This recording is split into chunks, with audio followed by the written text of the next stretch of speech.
ఓం శాంతి అవ్యక్త బాప్దాత మురళి మనం రివైజ్ చేస్తున్నాం 2-3 మినిట్స్లో 22-2026 5-2009 మురళి మనం రివైజ్ చేస్తున్నాం. సో బాబా సేవ చేస్తూ డబల్ లైట్ స్థితి ద్వారా ఫరిస్తా స్థితి యొక్క అభ్యాసం చేయండి. దాంతో ఆటోమేటిక్గా అశరీరీ స్థితి అనేది వస్తుంది. ఫరిస్తా స్థితితో అశరీరీ స్థితి అనేది వస్తుంది. ఈరోజు 3 రూపాల్లో బాబా పిల్లల్ని చూస్తున్నారు. బ్రాహ్మణ స్వరూపం, ఫరిస్తా స్వరూపం, దేవతా స్వరూపం. ప్రజెంట్ విశేషంగా మీరు ఈ లక్ష్యాన్ని పెట్టుకోవాలి, ఫరిస్తాగా అయ్యే వాళ్ళే దేవతగా అవుతారని. మరి ఈ సంగమ యుగంలో మీరు సంపన్న స్వరూపులుగా అవ్వాలి. ఫరిస్తా అంటే మీనింగ్ ఏంటి? ఈ పాత ప్రపంచంలో ఉంటూ స్వభావ సంస్కారాలు సంకల్పాల ద్వారా చాలా తేలిగ్గా అయిపోవడం.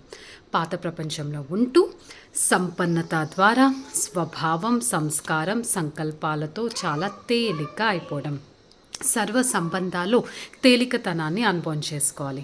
తేలికతనానికి గుర్తేంటి? ఫరిస్తా ఆత్మ సర్వ ఆత్మలకి చాలా ప్రియంగా అనిపిస్తారు. దీనికి ప్రాక్టికల్ ఎగ్జాంపుల్ ఎవరు?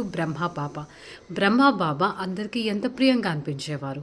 కానీ కొంతమంది ఎక్స్క్యూజ్ చెప్తారు, బ్రహ్మ బాబాలో అయితే శివ్ బాబా వస్తారు కదా, తను ఆటోమేటిక్గా ప్రియంగా అనిపిస్తారని. దానికి బాబా ఏం చెప్తున్నారు?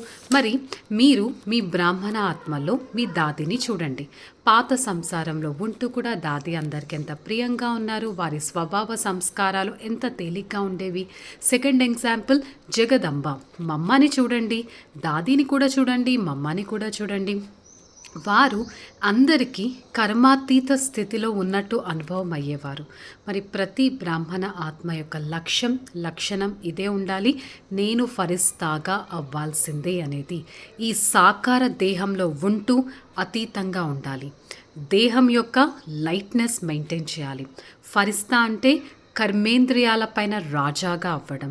మొత్తం ఈ సృష్టి చక్రం లోపల బాబా ఇదే చెప్తున్నారు, ఒక్కొక్క పిల్లవాడు స్వరాజ్య అధికారి పిల్లవాడిగా అవ్వాలి. స్వరిస్తా అంటే ఇంకొక మీనింగ్ ఏంటి? స్వరాజ్య అధికారి అని. లైట్ యొక్క స్వరూపం, లైట్ యొక్క డబుల్ లైట్ స్వరూపంలో స్థితులయ్యే వారే స్వరాజ్య అధికారి పిల్లలుగా అవ్వగలరు.